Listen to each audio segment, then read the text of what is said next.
Good evening, ladies and gentlemen, and welcome to the June 26, 2013 Pittsburgh Board of Education Legislative Meeting. Before we begin this evening, I'd like to ask everyone to please turn off all cell phones or put them on vibrate. Would everyone please rise so that we can salute the flag?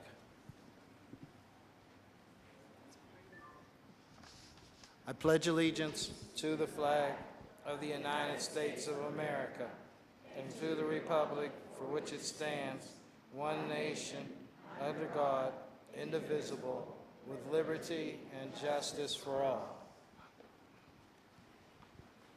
As is our tradition and procedure before the legislative meeting, we'd like to recognize students and employees of the Pittsburgh Public School District. I'd like to ask board members to please come forward, and we'll turn this portion of the meeting over to Ms. Heather Hobson. Thank you, Mr. Sumter. One would naturally assume that things slow down in the summer when school is out, but Pittsburgh Public Schools students and staff are continuing to dream big and work hard, which you will see this evening during a Distinguished Achievement Award ceremony and 3 special presentations. We'll start with the DA Award. This month we are giving special recognition to 2 Pittsburgh Allderdice students, one of which is here with us today. They both made history at a recent 100 Black Men African American History Academic Challenge. Adedipo Dina and Samir Namara advanced to the national competition in New Orleans after winning the local chapter's competition held in partnership with Pittsburgh Public Schools back in February. Samir is here with us this evening, along with his uncle. The 2 young men outsmarted the competition from across the country to win the senior division. This is the first time in the organization's history that a team from Western Pennsylvania took home a first-place title. Each of the young men received a $3,000 scholarship, gift cards, and a gold medallion. Recent graduate Samir, who dreams of becoming a surgeon, will apply his award to the University of Pittsburgh in the fall. Adedipo, a junior, plans to attend college with a major in engineering. The 2 students who participated in the 100 Black Men mentoring program at their school prepared for the competition with the help of mentors Bob Burley and Jason Rivers. The African American History Academic Challenge is an educational program designed to enhance the study of African American history. The goal is to encourage pride, self-worth, and an appreciation of the African American legacy and culture. Let's congratulate these young men.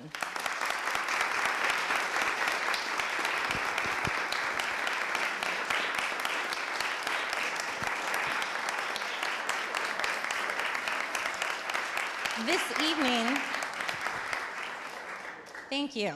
This evening we will continue with a clock presentation.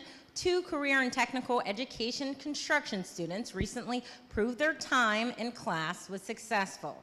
And these gentlemen, because they are so active in not only their academics but extracurriculars, they're unable to join us this evening, but their teacher and their principal came to show their support and present this beautifully crafted clock. Recently, Nick Rewell and Rayvon Woodson, both students at Pittsburgh Oliver Citywide Academy, presented Superintendent Linda Slane with a beautifully crafted clock. The 2 young men made the clock under the instruction of their teacher, Mr. Frank Barbara, who you see is here with us this evening. They will present this gift. The clock is a symbol of the high-quality work produced by middle school students in the CTE elective construction class.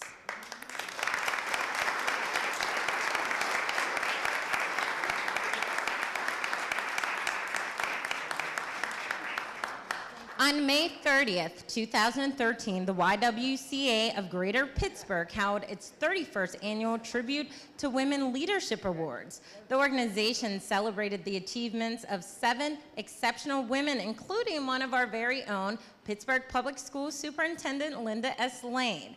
County Executive Rich Fitzgerald issued the following proclamation.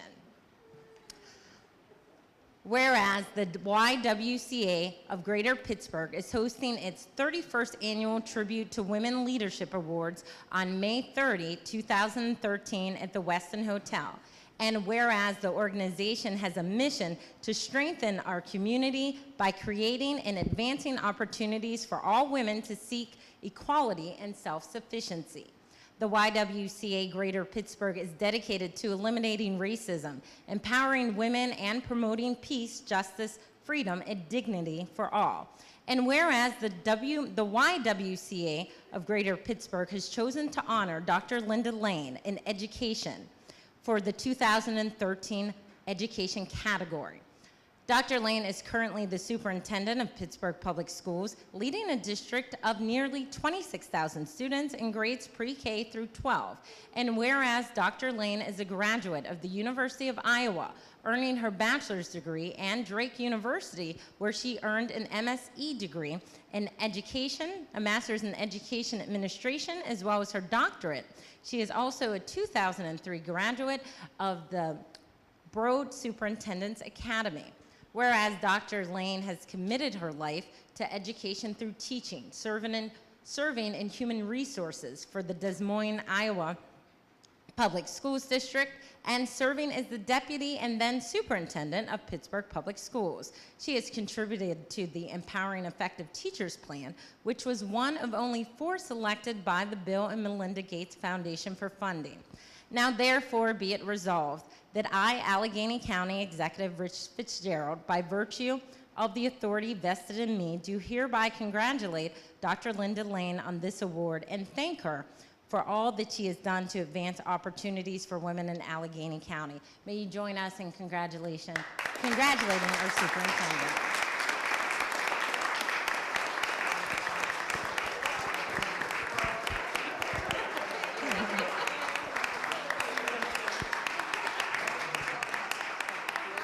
And as we all know, the superintendent isn't one to step into the spotlight. She always wants to push our students into the spotlight. So congratulations to her for all of her hard work.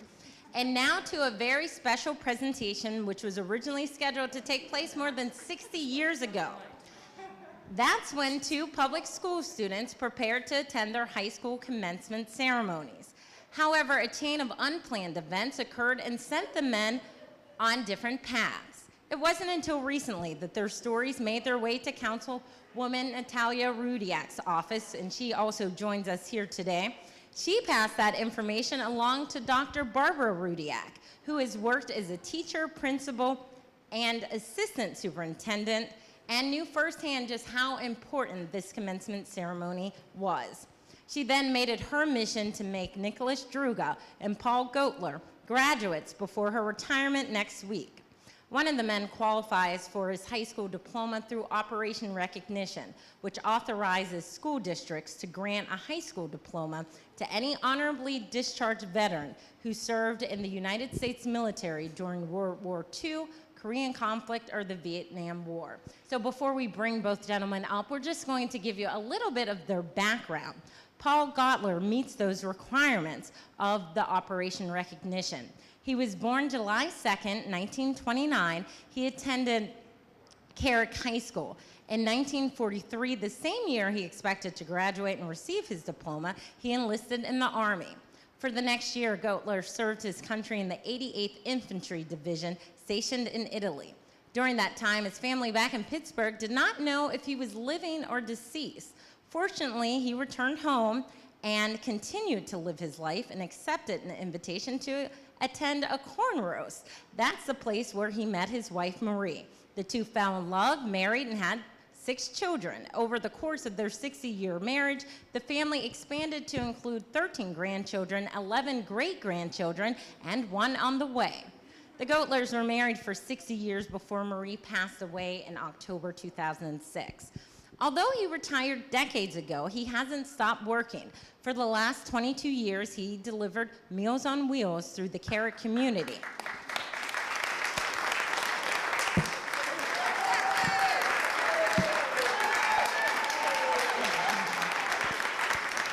And you can see he probably has more energy than some of our recent high school graduates.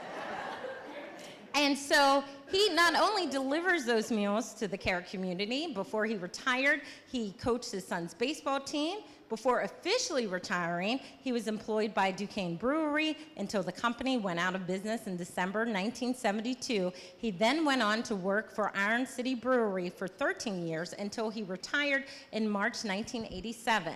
In addition, he, as you see, is very active in the community. In a few days, he will celebrate another birthday. This year, his wish of receiving his high school diploma will come true. Now, before he made his way through the military and life, Nicholas Druga had somewhat of a similar experience. Nicholas Druga was born in 1917. He later attended Taylor Alderdice School as a 7th grader, as did all of his children to follow. In the 10th grade, he transferred to Connolly Trade School to enroll in the carpentry program. In March of 1936, he prepared to graduate and enter the real world. But before his plans came to fruition, the Great St. Patrick's Day flood devastated the area, closed the school, and postponed the commencement ceremony. During the cleanup process, the doors at the school remained shut to students, so Druga decided to go out and find a job. When the school reopened, Druga did not return since he had landed employment in a depressed economy. 6 years later, in 1942, he enlisted in the Army. He went on to serve our country at Normandy and earned several medals and Bronze Stars. Later, in 1945, he was honorably discharged with what he is proud to retell only a nick in my boot from flying shrapnel. He married, raised a family, and held several different jobs before spending the bulk of his career at the Pittsburgh Board of Education. Druga worked at South High School as a custodian and took several classes to earn his fireman license to maintain the boiler system there. He then transferred to the Board of Education warehouse building as a second shift security guard and finally retired in 1979 at the age of 62. Periodically, he regretted never finishing school and earning his high school diploma. His family never knew that he didn't have his diploma since he pursued knowledge and filled their home with books. This fact came to light recently when his daughter was required to gather information for a military application. Druga loves his life as a husband, father, grandfather, great-grandfather, but he would like to add high school graduate to the list. He enjoys gardening, reading, and tinkering around his home. Not only will Mr. Druga and his family remember this day, June 26, 2013, is the day he received his high school diploma, but is also the day that his wife will have been married for 65 years. They're celebrating their anniversary.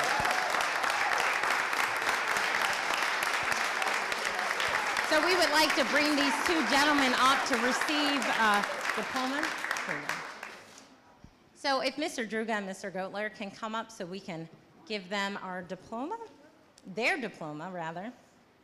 And later in the board meeting during new business, 2 resolutions will be read to officially award the diplomas to these proud Pittsburgh Public Schools students.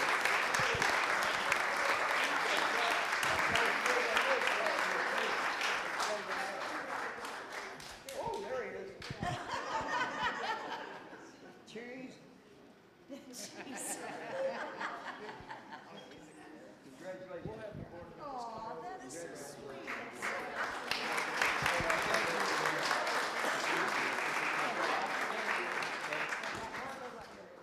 And special diplomas were ordered for these gentlemen, and they will receive those in the weeks to come.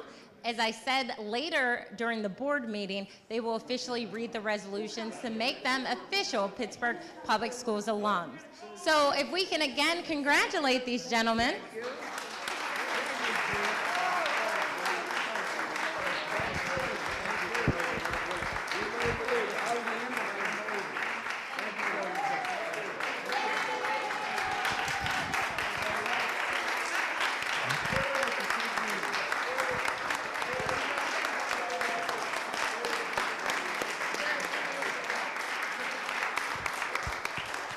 Thank you for your hard work serving our schools, our country, and our communities. Thank you, Mr. Sumter. That concludes our presentations.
Thank you very much, Ms. Hobson.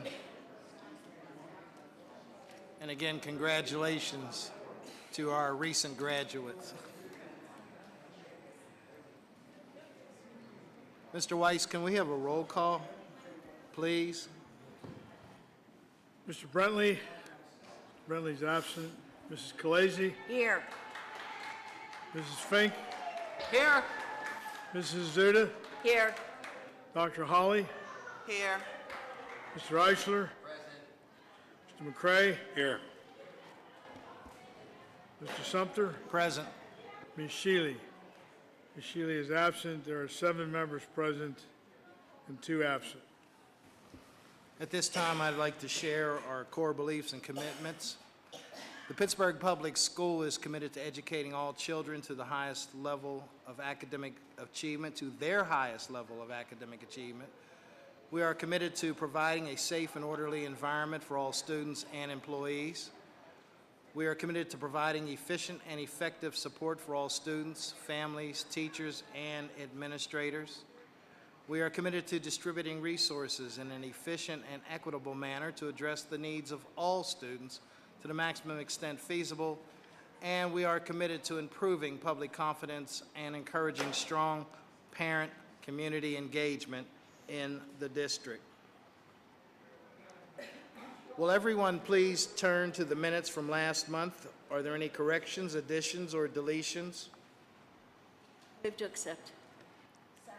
It's been moved by Mrs. Zuda and seconded by Mrs. Khaleesi. All in favor, please signify by saying aye. Aye. Those opposed, nay. The minutes stand approved. At this time, I'd like to read the executive session statement. In addition to executive sessions announced at the legislative meeting on May 29, 2013, the board met in executive sessions on June 10, 2013, June 19, 2013, and immediately before this legislative meeting to discuss various personnel matters that may include, but are not limited to, administrative vacancies and positions opened and closed. Finally, at the executive session immediately before this legislative meeting, the board discussed student discipline cases that involved violations of various portions of the Code of Student Conduct. The board does not vote at executive session.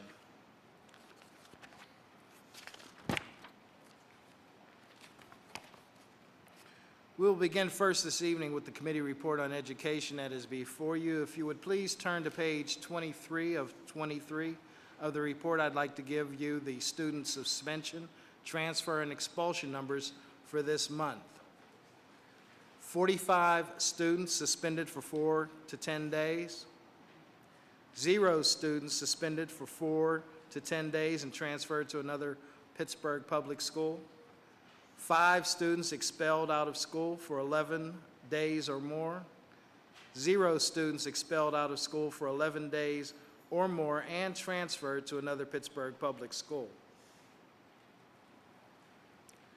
Item 50, adoption and revisions of Board Policy 1012, parent and family involvement, was pulled at agenda review for further discussion.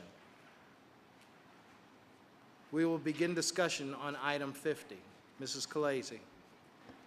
Thank you, Mr. Sumter. I did request that this item be pulled for further discussion, but after thinking about it and talking to several people about this policy, I don't think it would serve us to delay it. I do want this board at some point in time to consider reviewing our volunteer policy. I just don't think this is the appropriate time or place, but I would hope that this board would give me that commitment. Thank you. Mrs. Fink. Mrs. Azuda. I'm in favor of this, but I would like to see the possibility, in addition to more on the volunteers, more on the Take Your Father to School Day, so that we can ensure that it continues and becomes a part of our formalized program. But I think this is a really good starting place, and there was a lot of work put into it, and our thanks to those who did put months of work into it. Thank you. Dr. Holly. Yes, just a comment. I'm definitely in support of the the document, one of the things that it's so lengthy with the 23 pages. Is there a way that we can have some type of summary of the document so that parents can readily understand it, get to it, and if they want to read it more in depth, they can read the entire document? Yes, Dr. Holly, we can do that, and we could probably, the document itself, of course, will be on the website with the policies, but we could post the summary as well. Mr. McCray? Thank you. I just want to echo my colleague's concern for further review of the the volunteer situation. And I do want to thank the parents that put a lot of time into this. And I think it's an excellent document. Thank you. Mr. Eisler? Thank you, Mr. Sumter. And I, again, as Chair of the Policy Committee, Mr. Sumter and Ms. Fink, along with a number of the staff members around this table, especially Dr. Lane, knows the amount of time and effort that the committee put into reviewing this. But more significant, and my fellow board members have said this, the amount of time and effort that a lot of parents put into this over an extended period of time was real parent involvement. And this is a policy that really was created by the parents with the administration and then worked on by the policy committee. So I am very, very happy that we're moving to approve this evening. Thank you, Mr. Sumter, and thank you to all the parents who participated. Dr. Holly? I wasn't available to come to agenda review, but I do have some questions about in the other part of the Education Committee. Are we going to be pulling? Okay, thank you. I just wanted to make sure. Okay, I was thinking it was a follow-up on the one we were discussing, but the next item is, are there any additional questions that were not answered at agenda review? So the floor is open and we can go around. Mrs. Khaleesi, Mrs. Fink, Mrs. Azuda, Dr. Holly. Okay. And I'm going to try and go through this as quickly as possible. I'm going to go to item 2 on page 23, 2 of 23, item 2. Is there a possibility that we can get a list of all of the Title I schools and how much money they received last year and how much money they will be receiving this year? We really should have had a list of the schools according to the poverty level and how much money you were giving for each student and how much that would be for each one of the schools. Is that a possibility? Yes, we can provide you with that list. And when do you think we'll be able to get that? It can be provided to you with the board's weekly update. With the board update? Yeah, thank you. Okay, fine, that's great, thank you. In number 3, for Title II, are all of the teachers in the Pittsburgh Public Schools, this is for you, Mrs. Spolar. I'm sorry. Are all of our teachers in the Pittsburgh Public School highly qualified, identified as highly qualified?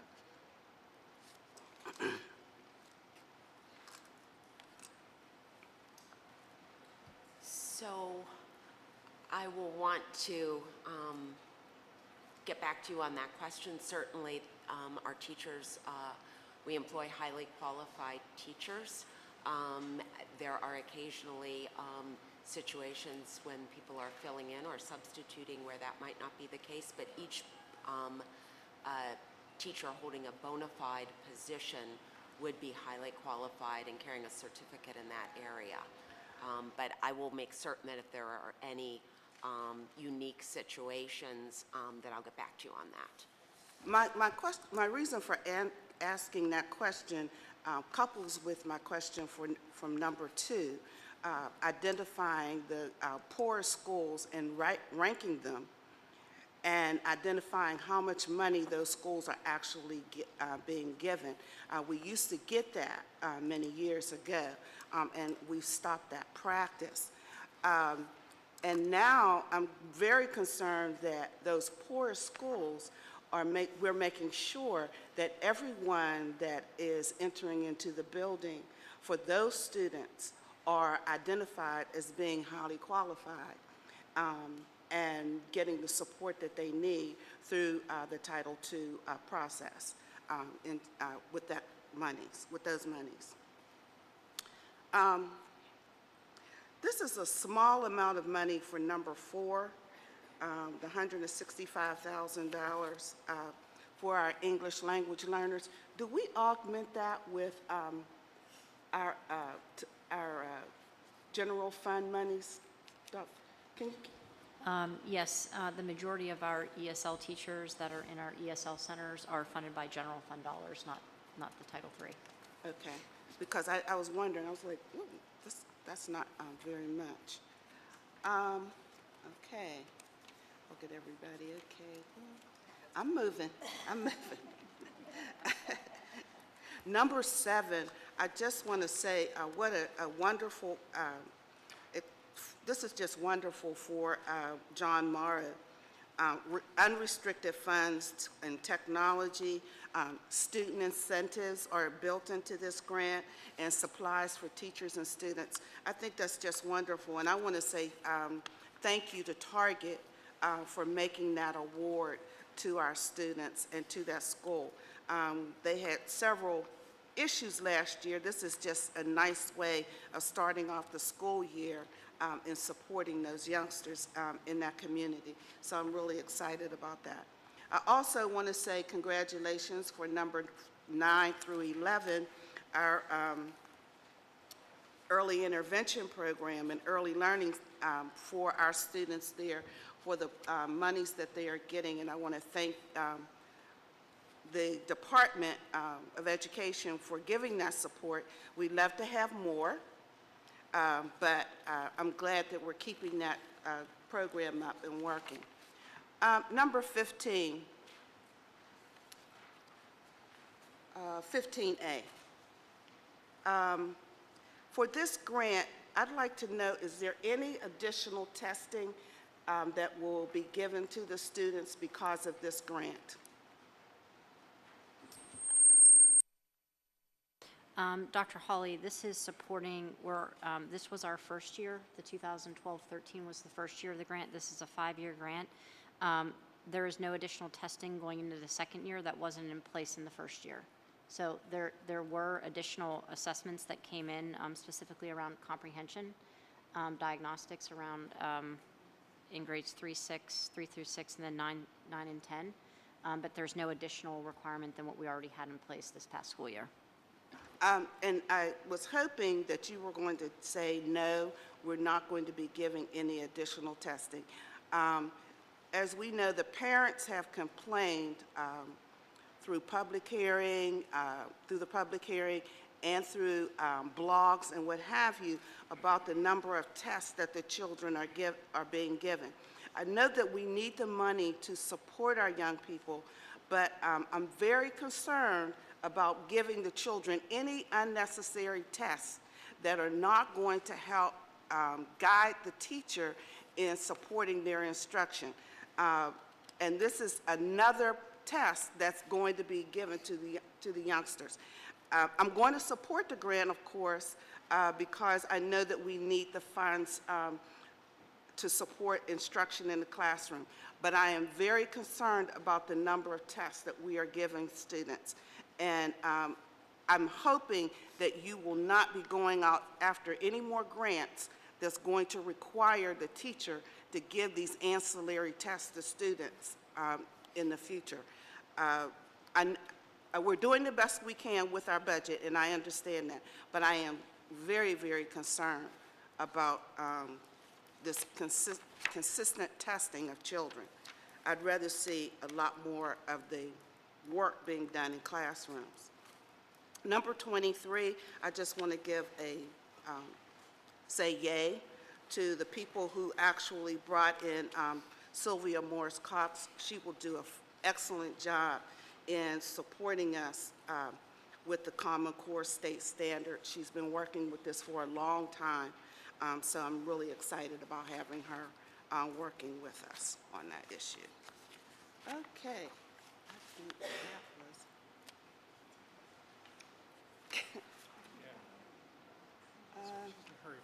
Okay, 51, I'm at the end.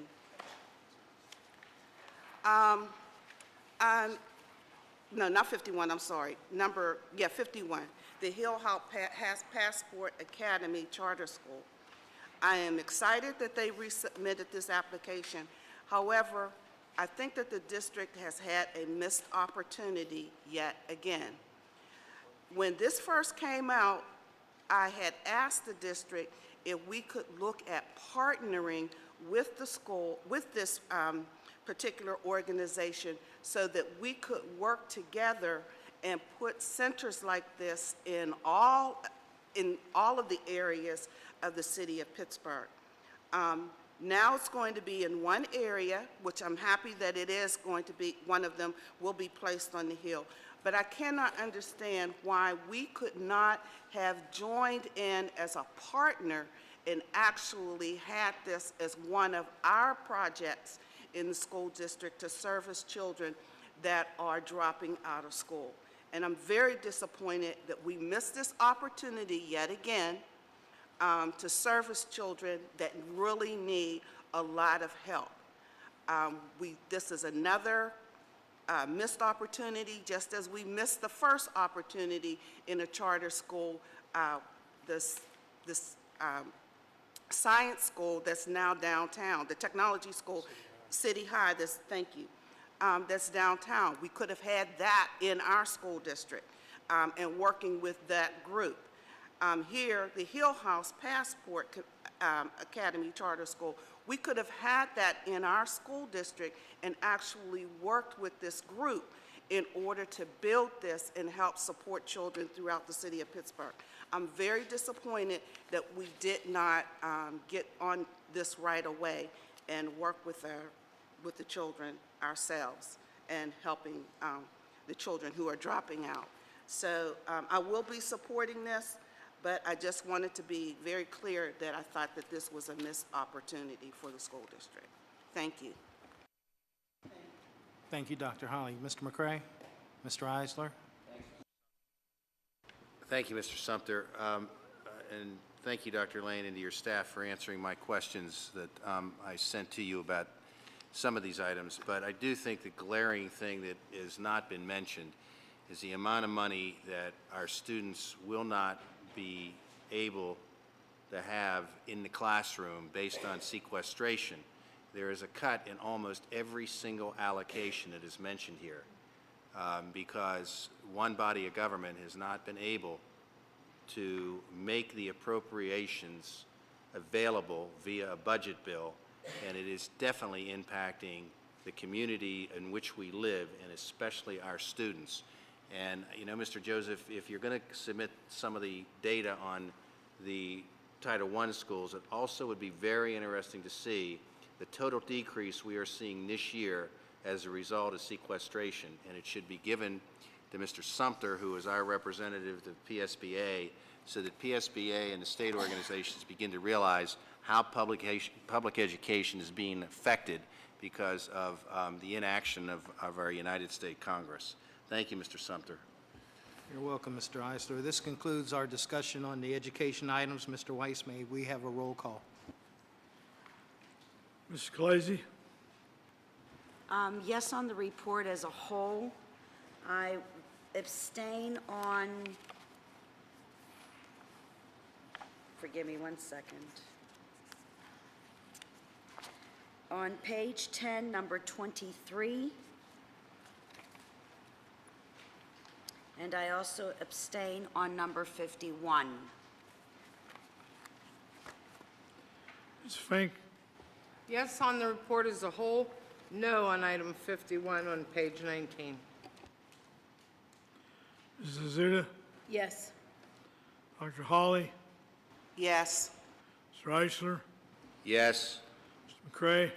Yes on the report as a whole and no on item number 51. Mr. Sumter? Yes.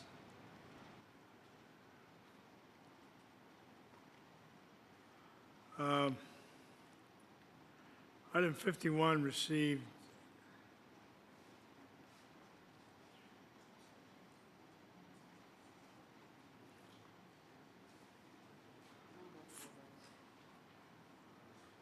4 votes yes, 2 no, and 1 abstention, so 51 does not pass, as I count it.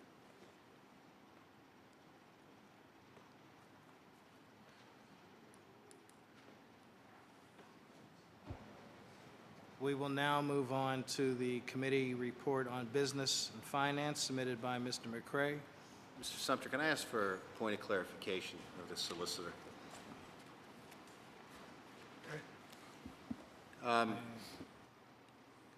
What are the options for the Hill House Association?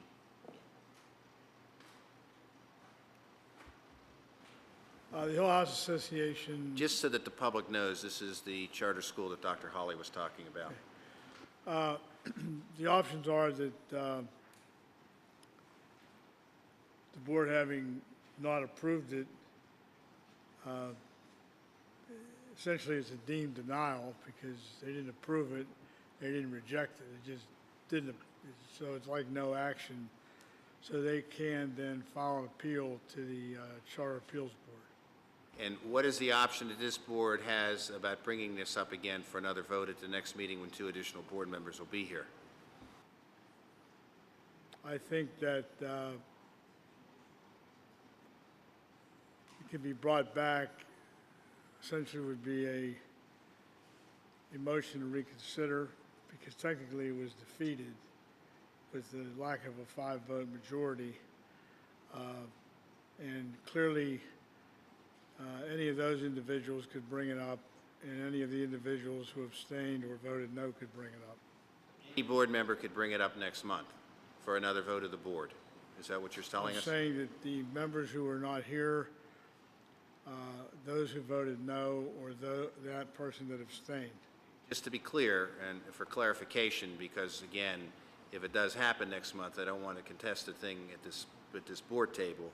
You are saying that either the person who abstained, the 2 people who voted no, or the 2 members not here could bring it back for another vote, another That's correct. consideration by Yes. the body.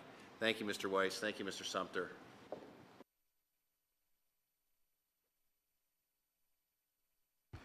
We will now move on to the committee report on business finance submitted by Mr. McCray, Business Finance Chair, and his committee. There were no items pulled from the business finance report at agenda review for further discussion. Before we begin our questions, Mr. Joseph, would you like to provide the board with updated information on item number 31? Yes, Ms. Sumter. I'd like to read the resolution for item 31, which is the electricity generation supply contract. Resolved that the Board of Directors of the School District of Pittsburgh authorizes proper officers to extend the fixed-price electricity supply generation supply contract with Duquesne Light Energy, LLC, for a 36-month period from January 2014 through December 2016 at an estimated weighted average price of 6.04 cents per kilowatt hour from account line 6601-010-2620-422, and other terms and conditions as are satisfactory to the Chief Operations Officer and Solicitor. Thank you. Thank you, Mr. Joseph. In that, I don't recollect whether or not items were asked to be pulled of the business agenda, so if there's any questions this evening, or if there's any particular items that board members would like to discuss, the floor is open for that. Mrs. Khaleesi. Thank you, Madam Chair, Mr. Sumter. Mr. Joseph, on number 31, the numbers that you said the account line, could you repeat those, please? Sure. 6601-010-2620-422. Okay, in my book, it's 621, the last 3 digits. It just happened to catch my attention. That was an incorrect object code. 422 is the correct object code. Okay, thank you. So for the record, it should be 422 being the last 3 digits of that. That is correct. Thank you, sir. If I may continue. Thank you, Mr. Eisler. I'd like to bring up, we have a TRID, or TRID would be the It's the word, correct the term. term to use, in front of us this evening. And before we go any further with that, with us voting on it, I wanted to ask some questions because Ms. Shealy made it very clear at the agenda review that her concern was about parking with that TRID. And I'm not sure if there's anybody here that could answer my questions other than either Mr. Weiss or Mr. Joseph, or Dr. Lane. I didn't mean to avoid anybody. I just wasn't sure how it was going. If there was an understanding, a polite understanding,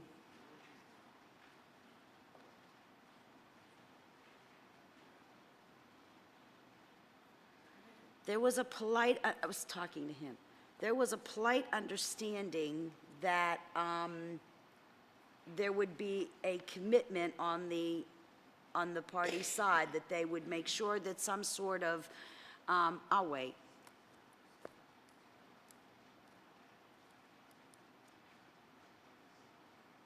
Thank you. There was a understanding, a polite understanding, verbal polite understanding, that this group would make sure that they would deal with parking and its issues. If they don't do that, what choice do we have? Address this, and then if any other, Dr. Lane or Mr. Joseph want to add to this, that's fine. There have been extensive discussions with the URA and the East Liberty Development Group, ELDI, about this issue.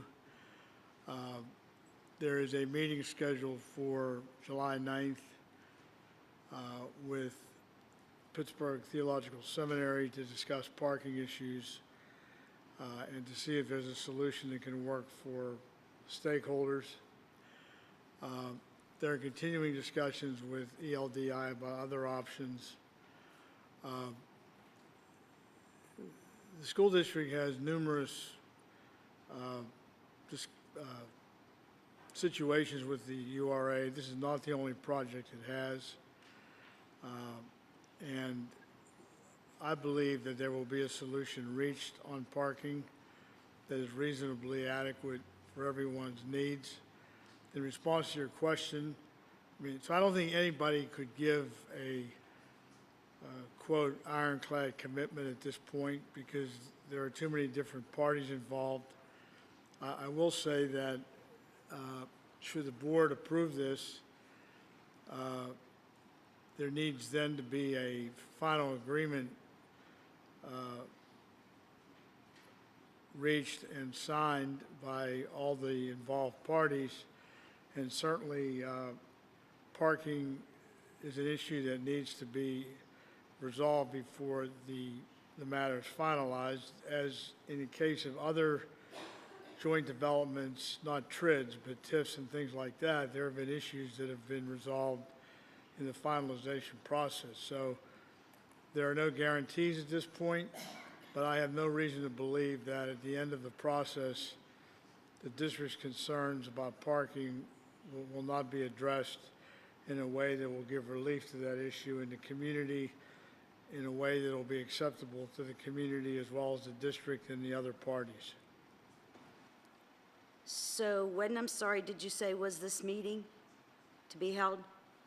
Well, the meeting with the seminary is July 9th. It isn't the only option, and I don't expect that all the issues involved in this will be resolved at one meeting.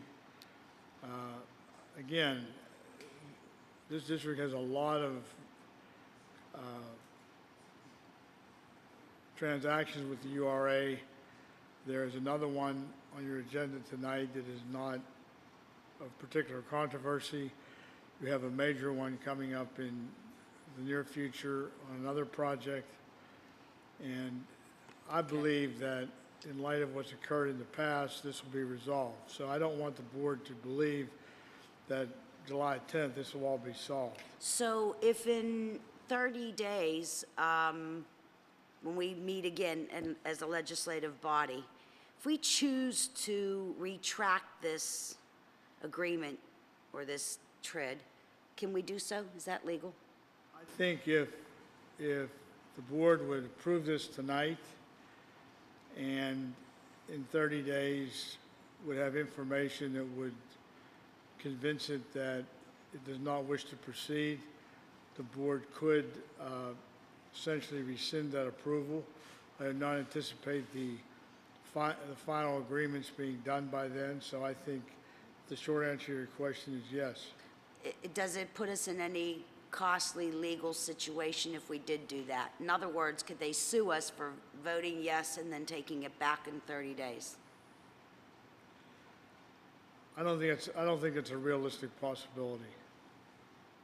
I mean, if people pay their filing fee, they can sue anybody for anything, but given the relationships this district has with the other partners in this transaction, and given the fact this is not the last transaction we're going to have with several of these entities, I do not anticipate that to be a development if, in the unlikely event, this board would have to consider rescinding it. Thank you. Mrs. Fink? Mrs. Azuda?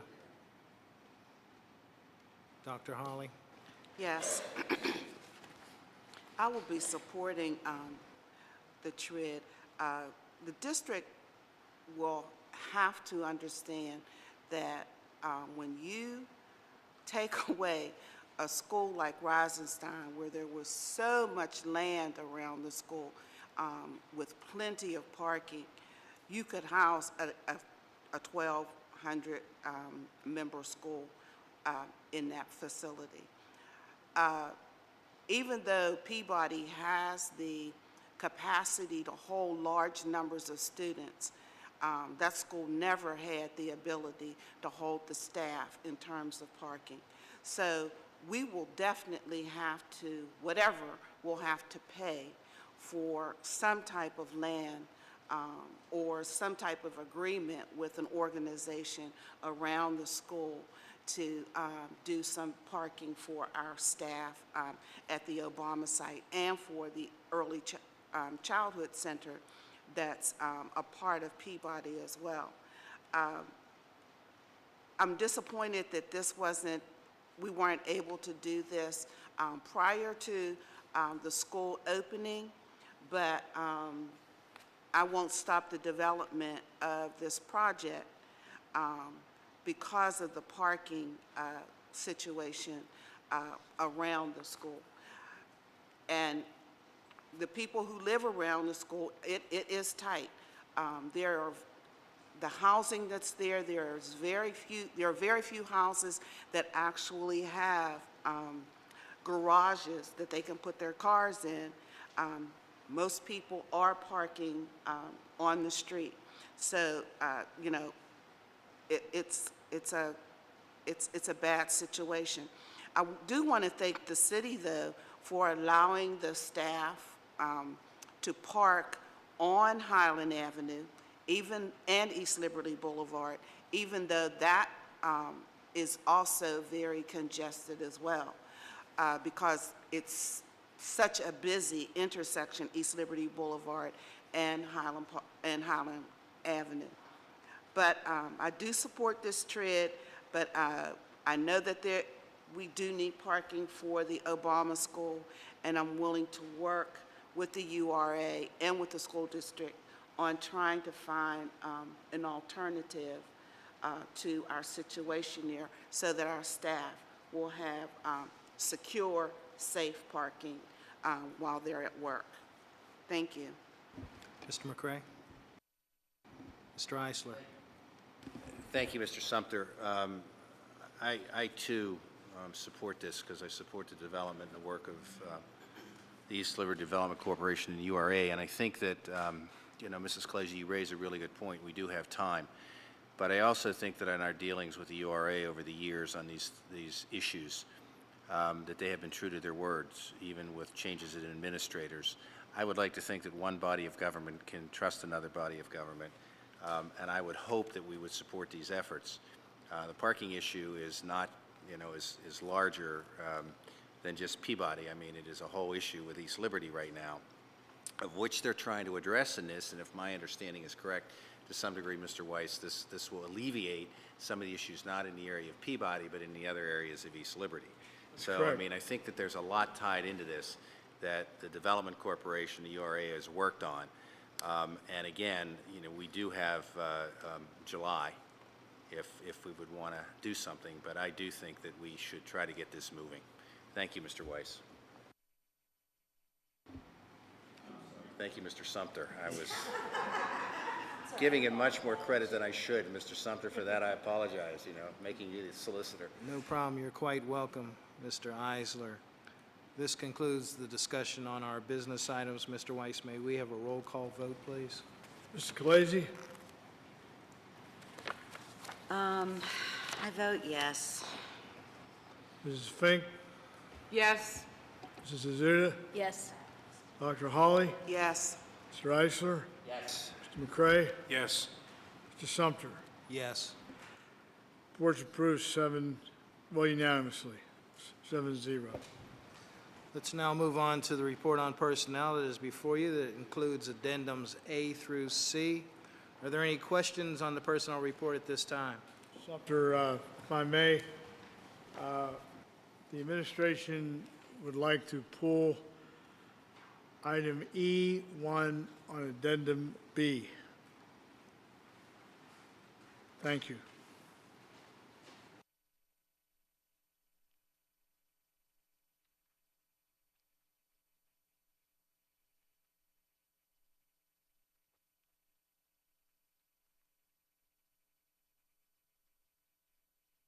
Is everyone taking note of that?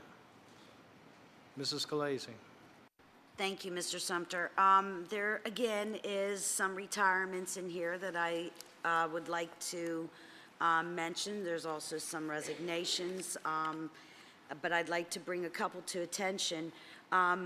Miss Martin, or Miss Sally Martin, Mr. Johnston Martin's wife, is retiring this year.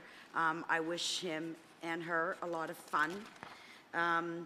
We have another retirement, and forgive me, I have so many notes in here, I don't have them all. And I apologize if I miss anybody, but I would like to extend my congratulations to everyone that is retiring.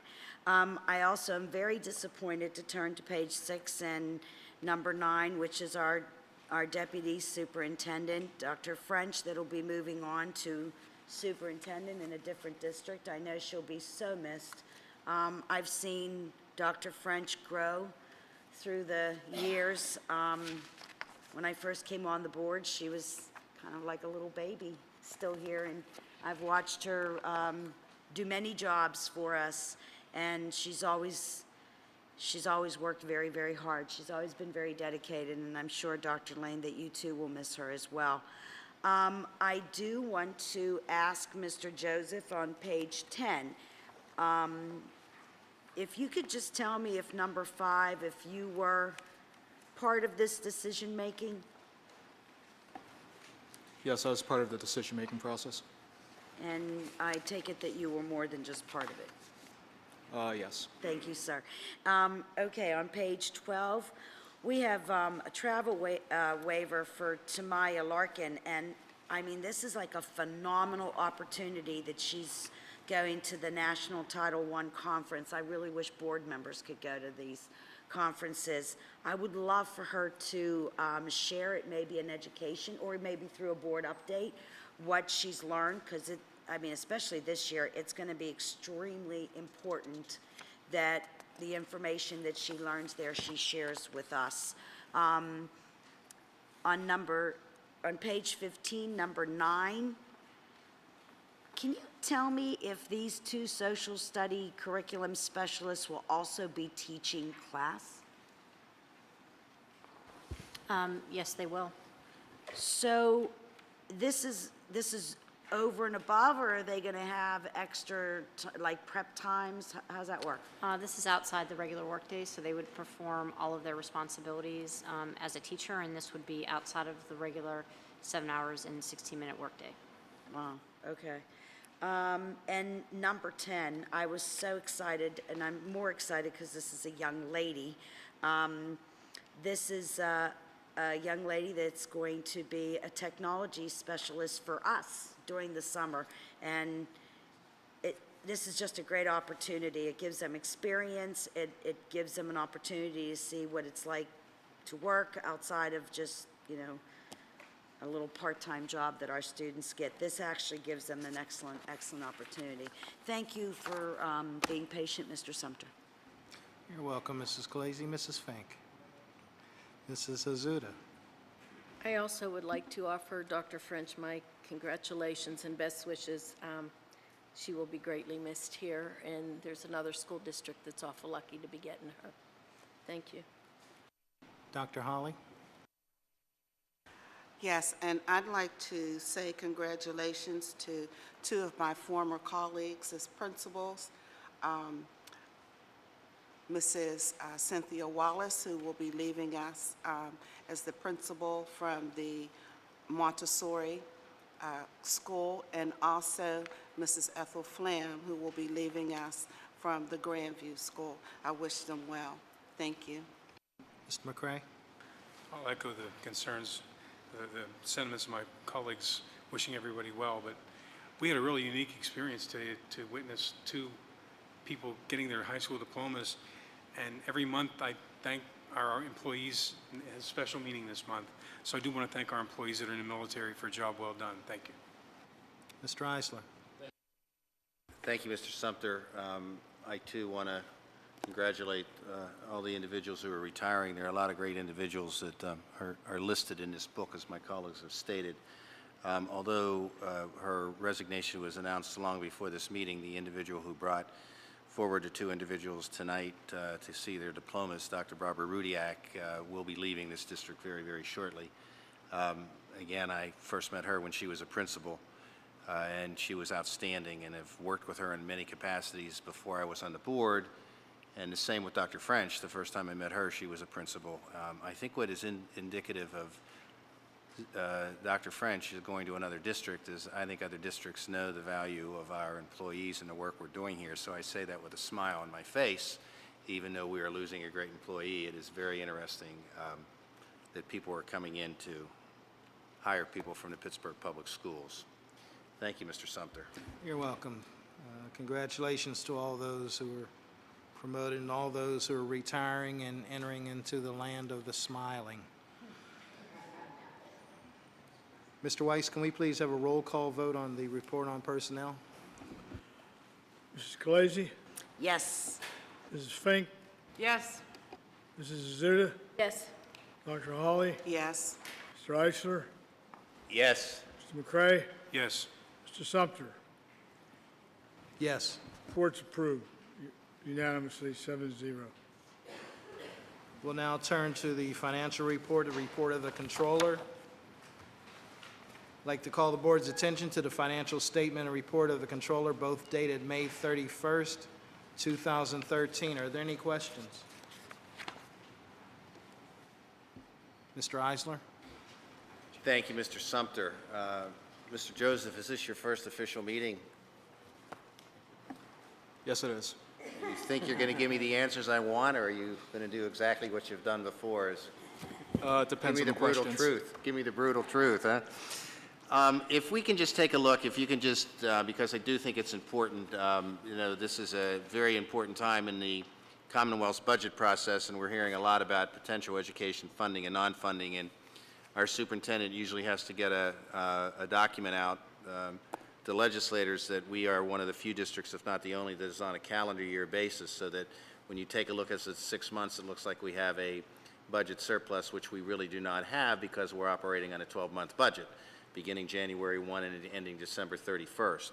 But that being said, the question that I think really is important to us as a board, are we seeing revenues increase? I mean, we know we went through a whole reassessment process with our real estate assessments last year, and there was a lot of projections, not actuals. How are we doing as of 5 months in? Well, in terms of real estate, we're gaining ground, and we're only lagging behind by about 4% in terms of earned income revenue. We're actually up compared to 2012 at this point in time. Venture to say that we're up on earned income because we're seeing fairly decent job numbers out of this region. That and also the transition to the statewide collection process where there's automatic withholding, so we're catching a lot more people that would have fell through the cracks. We'd like to hear that. And again, I'm assuming it's too early to project how this reassessment is going to affect us for this particular budget year and in your beginnings of preparing the budget year for 14. It's still early to assess the full impact, but it's promising that because we're starting to gain some ground. Knowing that the superintendent has worked hard over the last couple of years to bring down expenditures, are expenditures below what you anticipated at this time of the budget? They're on track with what we were projecting. Thank you. Thank you, Mr. Sumter. You're welcome. Mrs. Azuda? I'm going to follow up on what Mr. Eisler was speaking of. Our operating surplus in January, what was it estimated to be at? Does 9 million? We were projecting an operating deficit of about $9.8 million at the end of 2013. Okay, and what is the current projected year-end? We're projecting year-end to have about a $3.2 million deficit. So your efforts and the efforts of all our staff has resulted in approximately a $6 million less of a deficit than originally anticipated? Well, right now this is what we're projecting, but based on our updated projections, based on some of our staffing numbers, we're projecting to be at that level by the end of the year. A lot can change between now and the end of the year. We still don't have the governor's budget in hand, so the projections will most likely be updated between now and the end of the year, but this is what we're projecting at this point in time. Thank you. You're welcome. Thank you. Mrs. Scalise? Thank you. I noticed that Mr. Schmeiser was here this evening. I'd like to congratulate him as well on his retirement. But I did want to go back and ask Dr. Lane, since we had the controller's report in front of us. We discussed last month, I believe it was, on the amount of positions in that office and what conversation could take place between you and Mr. Lamb. Have you been able to have that conversation with him since we had this?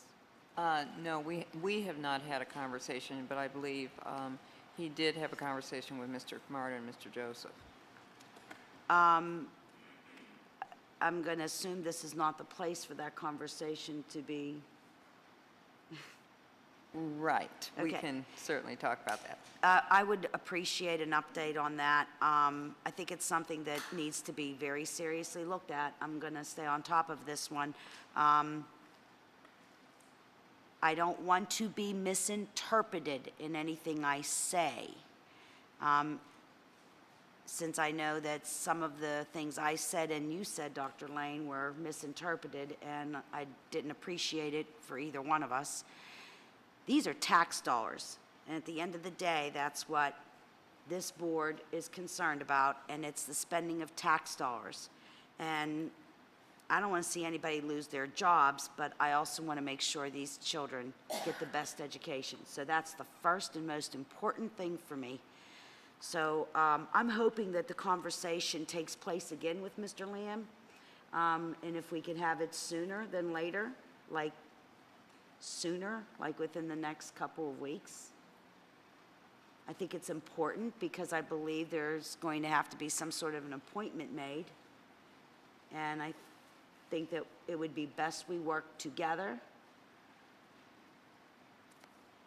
I think I made it, okay. Thank you. Thank you, Mr. Sumter. Mrs. Fink, do we? Okay, Dr. Hawley, Mr. McCray. Okay, let's move on to new business. There are 3 new business items that I know of that will come before us. 2 are in the book, and 1 was added on. The first item is a resolution of the Board of Public Education of the School District of Pittsburgh awarding a high school diploma to Nicholas Druga.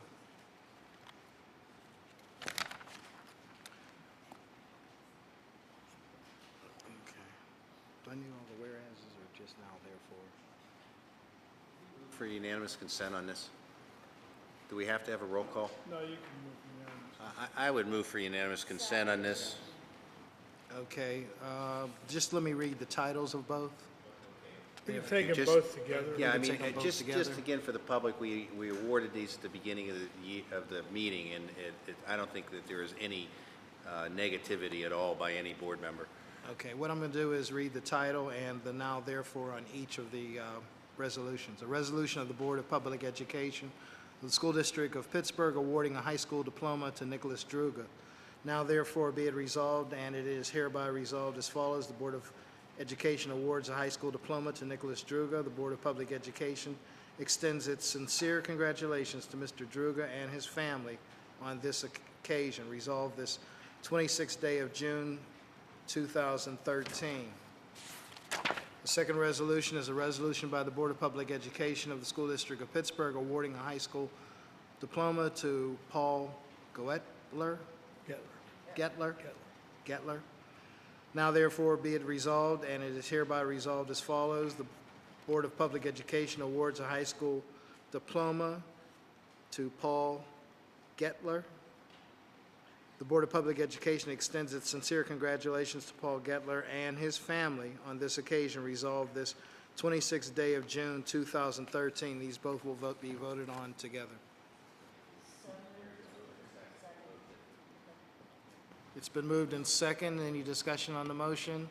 If not, all in favor? Aye. Those opposed? The ayes have it.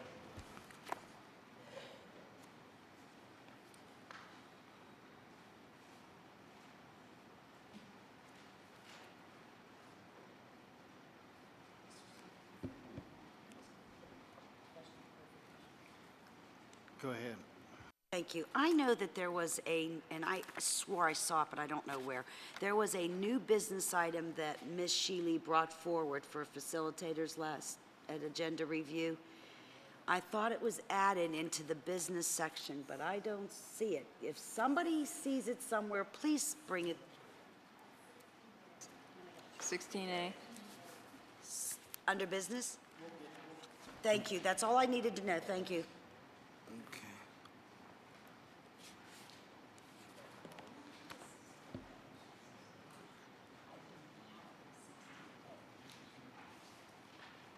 Before we get to that, Dr. Holly, you have a new business item you'd like to bring before?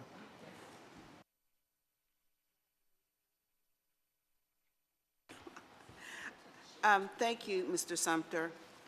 A resolution of the Board of Public Education of the School District of Pittsburgh to require any consultant whose contract exceeds $50,000 or a 12-month duration to appear in person before the Board of Directors to summarize their outcomes within 30 to 60 days post-completion. Resolved that any consultant accepting a contract in excess of $50,000 or for more than a 12-month duration that impacts student achievement, the consultant shall be required after review by the Education Committee of the Board to appear in person before the Board of Directors to summarize their outcomes within 30 to 60 days post-completion. Now therefore be it resolved that any consultant falling within these parameters that is being recommended for a renewal or secondary contract be subject to the same review by the committee, who shall determine if the consultant needs to appear at the next possible board committee meeting to summarize the effectiveness of the previous contract before going forward with a new or renewed contract. Resolved this 26th day of June, 2013. Second. First of all, Dr. Holly, you're putting that in the form of a motion? Yes, I'm sorry. And Mrs. Azuda, you're seconding that? Motion by Dr. Holly, seconded by Mrs. Azuda. Discussion, Mrs. Khaleesi. Thank you. We did have a brief discussion on this, and in the general thought of it, I have no issue with it. But I'm just curious to make sure we understand and we don't cause more work and more problems for staff, for one. But more importantly, we're not putting ourselves in a position where if we want a good contractor to come in, we are making it too difficult. Tell me exactly what you're hoping to gain from this, please. Please. I'm hoping to gain two things.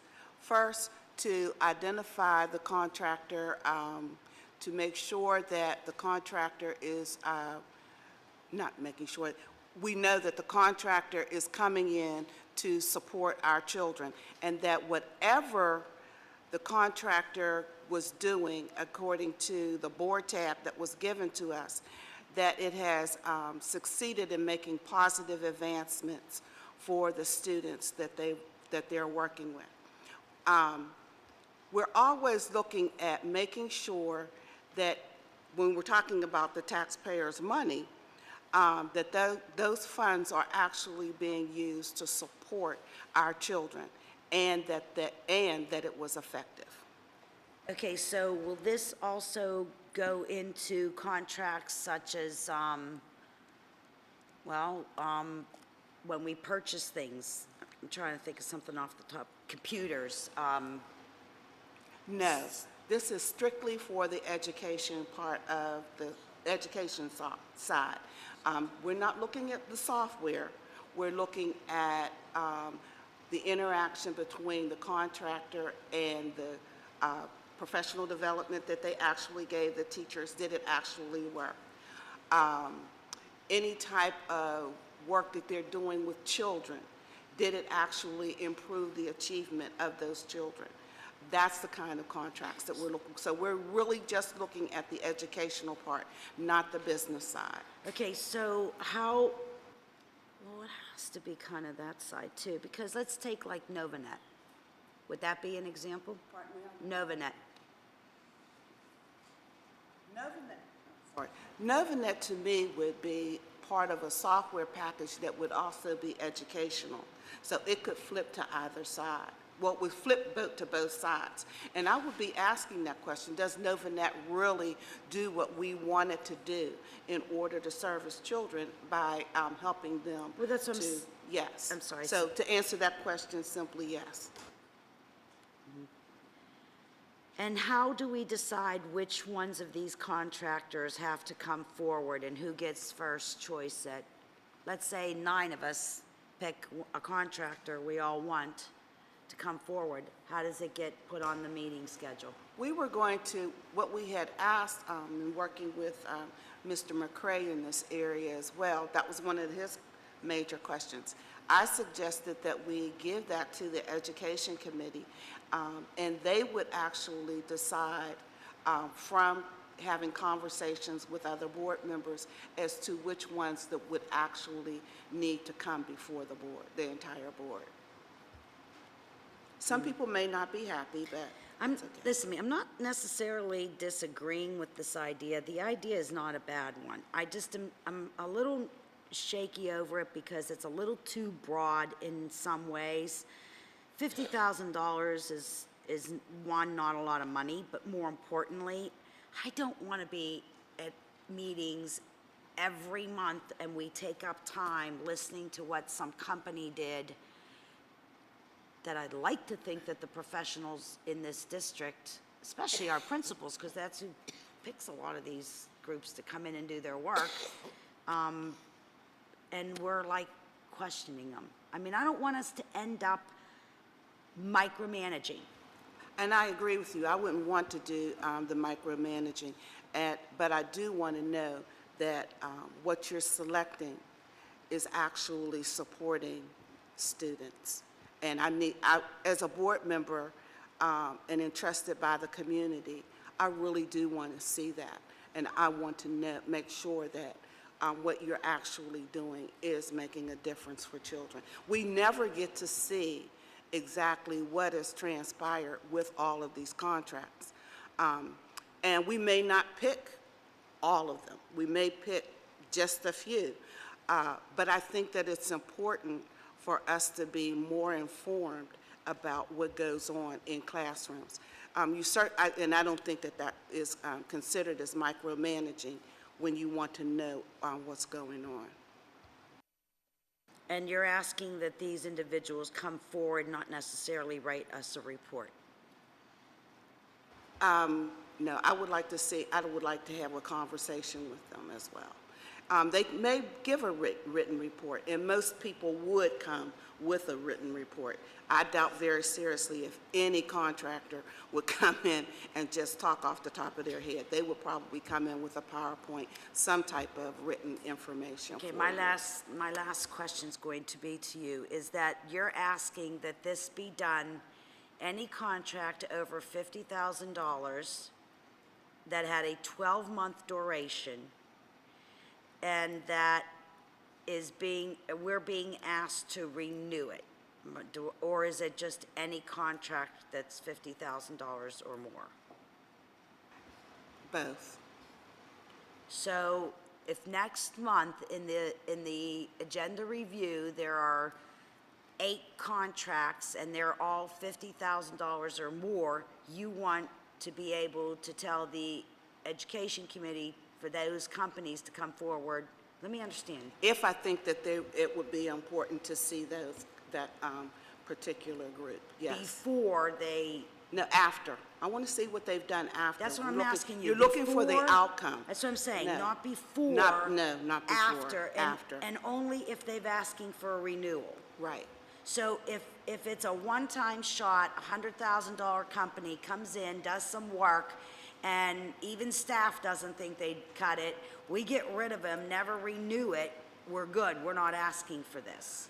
Remember that if they're not going to come back to do some work and they didn't do a good job, we will know that because hopefully the staff will have told us we're not going to work with them again because of X, Y, and Z. But if they want to come back again, we need to know exactly what were your outcomes to continue that particular contract. I got it. But let's go back to my original part of this. If a company did some work, $100,000 worth of work, I'm just using a number off the top of my head, okay?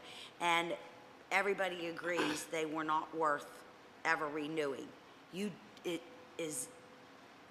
Are you including that you still want them to come forward? No. Why Okay. would I want them to come back? Because I'm not going to hire You them might again. want to know what they did and how bad it was. I think that's something that we would probably be able to get from the staff. Well, that's- Now, that I would, if they're not going to hire them back to come to work with the students or work with our staff here, and they told us that, that's fine. Don't hire them back. But if I'm going to keep giving you $100,000 every year for the next 5 years, I want to make sure that what you're doing is actually working for our students.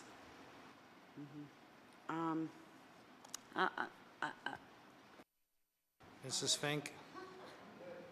Mrs. Azuda? Mr. McCray? I think there's a mistake here. Under resolved, it says, the second sentence at the end, the consultant shall be required. I thought that should read may be required. In other words, that gives us the flexibility. We don't have to call everybody. Yes. Okay. Yeah.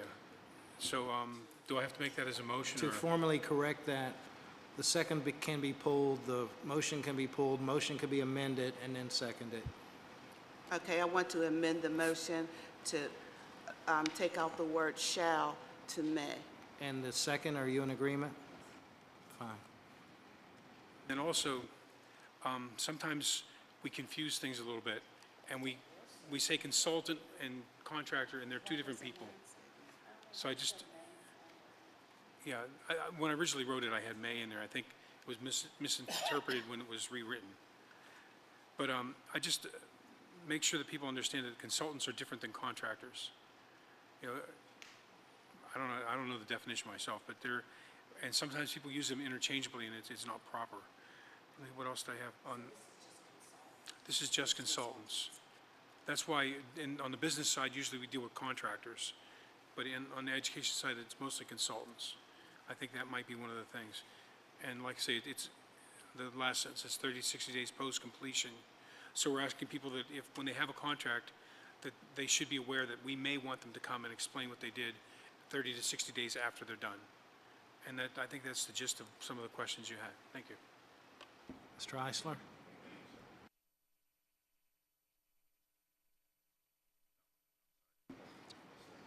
I'm having trouble with my button.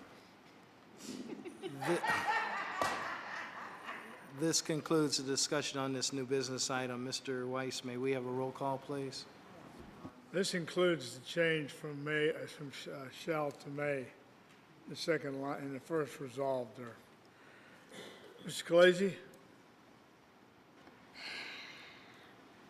I'm doing this for you. Yes. Ms. Fink? Yes. Mrs. Azuda? Yes. Dr. Hawley? Yes. Mr. Eisler? Yes. Mr. McCray? Yes. Mr. Sumter? Yes. Items approved, 7-0. Are there any other items that board members would like to have a vote on, even though it's at the last minute here at the table, which is a very unorthodox way of doing business without committee discussion, without preparation, percolation of the item coming before us? Seeing none, are there any announcements that need to be made this time? Mrs. Scalise. Thank you. Again, I'd like to congratulate everyone that is retiring this year, and I'd like to wish the best to Dr. French. But one of the things I'm really excited about was this evening we had the young gentleman that was here that won the History Bowl from Alderdice. That actually took place, and he won it while Mr. Eisler and I were actually on the stage, and the rest of Alderdice's students were graduating. It was just one of those moments that you'll never forget.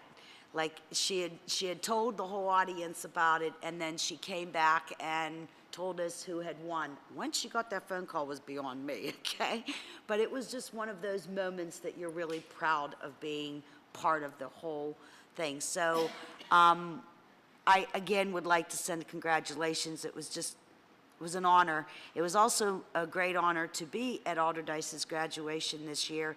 Not only did they make me cry by honoring me with flowers and reminding me it's my last graduation, but it was just full of such energy and life on that stage. And I, for the first time after 12 years of being on this board, I got to hand out the diplomas.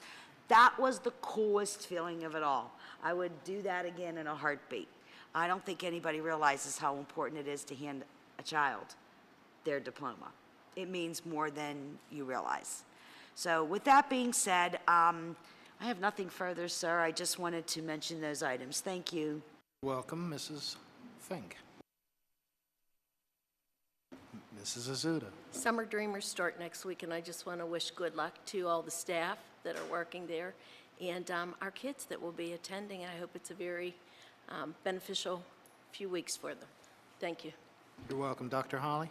Yes, I'd like to give a shout out to the YMCA and their partnership with the Westinghouse High School after-school program entitled The Lighthouse.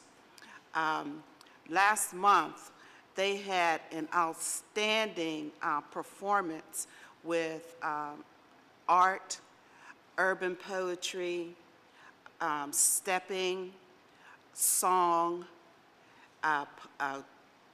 dramatic readings at the Kelly Strayhorn Theater.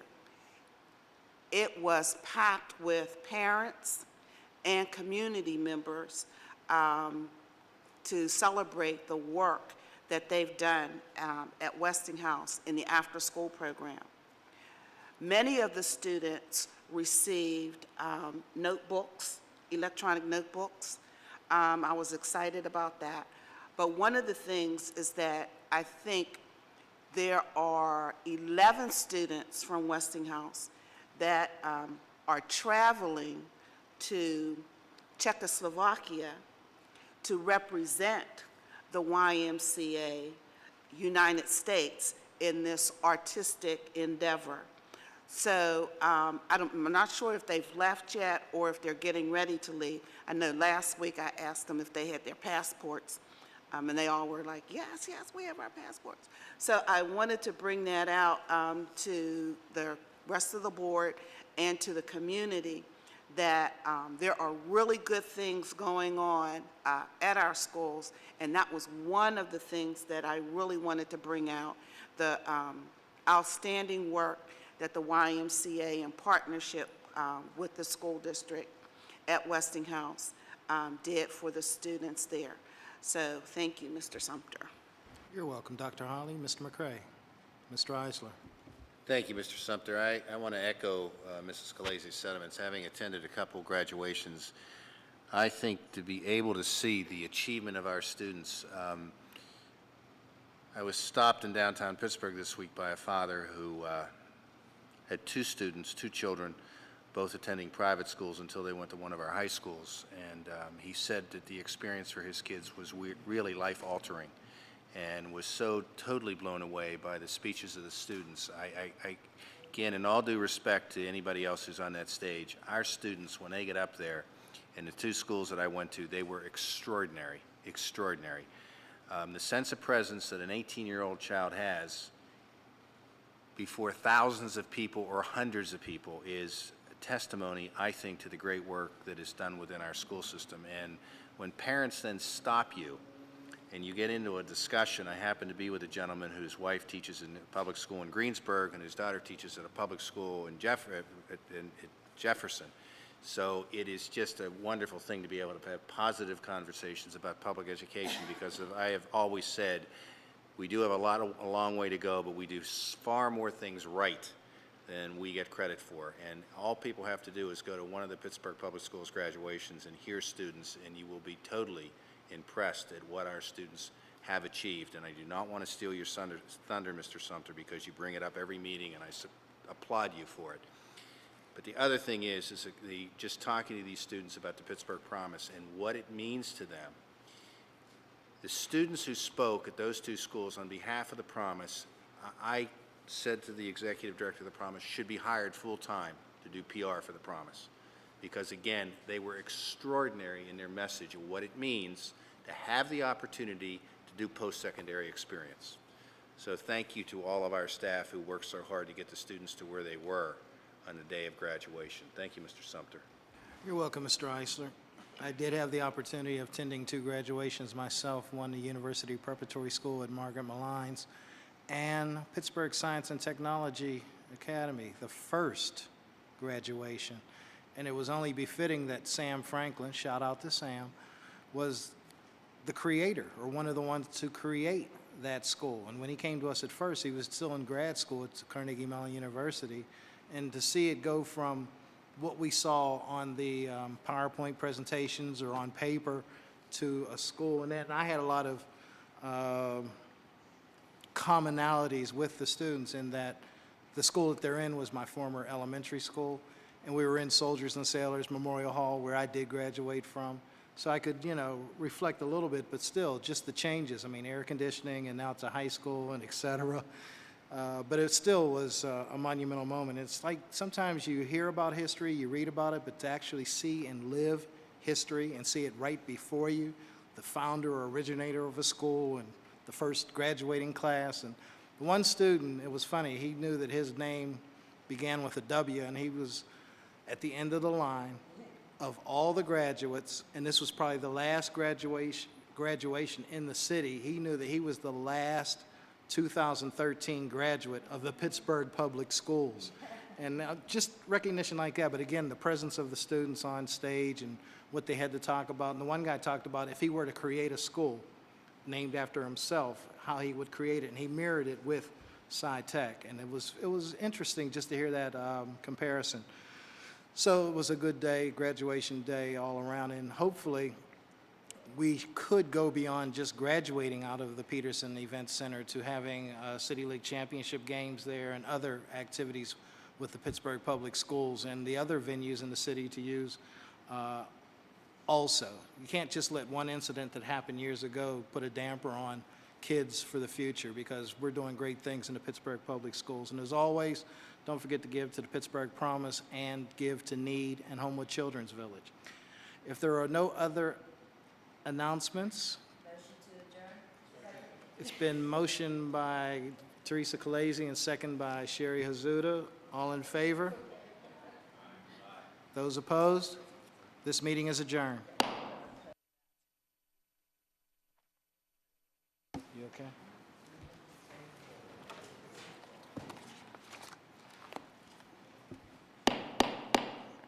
I'd like to call the June 26, 2013 meeting of the Pittsburgh Mount Oliver Intermediate Unit to order. Mr. Weiss, can we have a roll call, please? Mr. Bentley's absent. Mrs. Calazzi? Here. Mrs. Fink? Here. Mrs. Azuda? Here. Dr. Hawley? Here. Mr. Eisler? Present. Mr. McCray? Here. Mr. Sumter? Present. And Ms. Shealy is absent. 7 members present. Will board members please turn to the minutes from last month? Are there any corrections, additions, or deletions?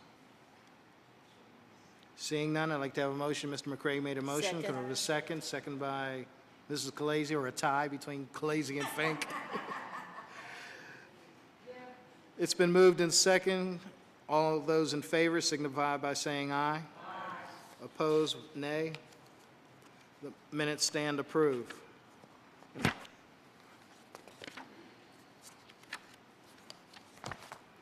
Committee report on education is before us. Are there any questions or comments at this time? Seeing none, Mr. Weiss, may we have a roll call, please? Mrs. Calazzi? Yes. Mrs. Fink? Yes. Mrs. Azuda? Yes. Dr. Hawley? Yes. Mr. Eisler? Yes. Mr. McCray? Yes. Mr. Sumter? Yes. Items approved. Let's move to the committee report on business that is before us, submitted by Mr. McCray, Business Finance Chair in this committee. Are there any questions on the report that were not addressed at agenda review? Mr. Eisler. Thank you. I was not at agenda review, so thank you for indulging me. And I just want to cover 2 items so we don't have to get into new business on this and dealing with the financial statements. But we are approving the intermediate unit budget at tonight's meeting. And I have a question, and I know Ms. Bear had submitted to us the annual audit for the intermediate unit, which is available, and since this is of great significance to people who pay for our schools to be open. Mr. Joseph, if you would indulge me for a moment, I know that you do not have direct control over the intermediate unit, but as someone who has to deal with 3 other audits, can I ask you if you have reviewed this audit? Yes, I have. Is there anything in this audit that is of concern to you? Well, there was the one finding, I believe, regarding the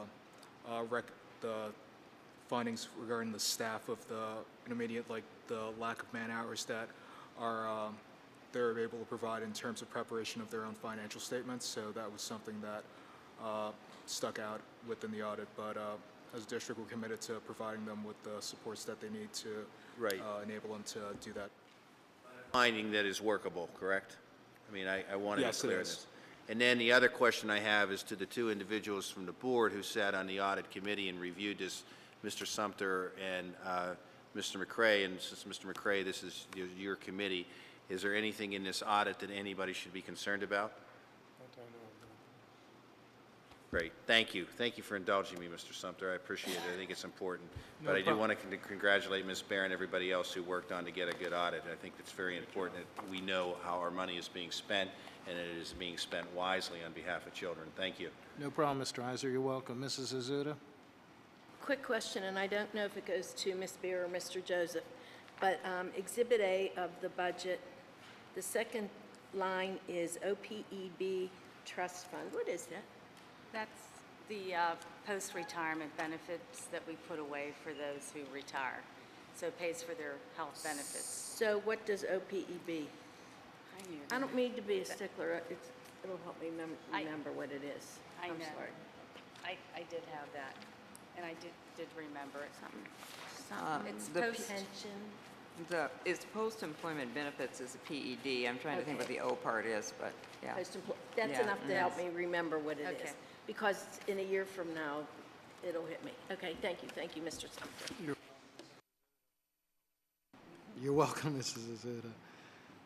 Seeing no more questions, Mr. Weiss, may we have a roll call, please? This is a report on business. This includes the budget. Mrs. Khaleesi. Yes. Mrs. Fink. Yes, Mrs. Azuda. Yes, Dr. Holly. Yes. Mr. Eisler. Yes. Mr. McCray. Yes. Mr. Sumter, report's approved unanimously. Yes.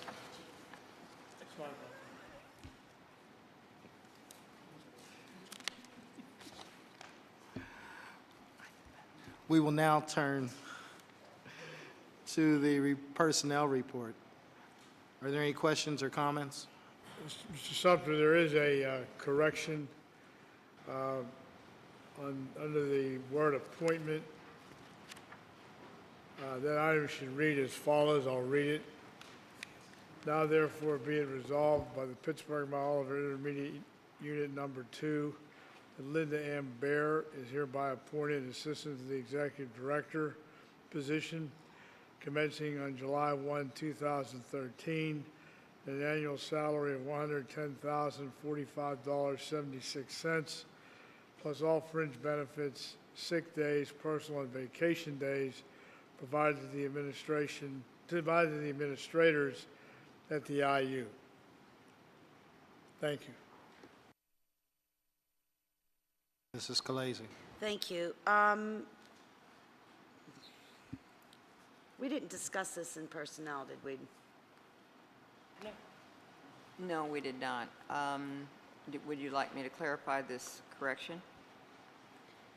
Okay. The correction is because I did have a discussion with Mr. Palumbo about this, and he informed me that this position cannot have a term because it is an at-will position. That's why we are making this correction. Sorry, Dr. Lane, that's not what I was questioning. I was questioning what I'm uncomfortable questioning now, okay, is that the position itself, forgive me, Ms. Bear, this is not really about you, it's about the position, was not brought to the board in a personnel setting. Was in the packet. It was in the packet. This is not. Yeah. Okay. Okay. No, but we did not discuss it. You asked me that question. No, we did not. Mrs. Fink, Mrs. Azuda, Dr. Holly, Mr. McCray, Mr. Eisler. Mr. Weiss, may we have a roll call on the personnel report? Mrs. Khaleesi. Yes. Mrs. Fink. yes, Mrs. Azuda. yes, Dr. Holly. Yes. Mr. Eisler. Yes. McCray. Yes. Mr. Sumter. Yes. Report's approved unanimously. You can see the IU financial statement. You can see the financial statements and the travel expense report in your packet. At this point, do I have a motion for adjournment? Mr. Eisler and Mrs. Khaleesi. All in favor? Those opposed? This meeting is adjourned.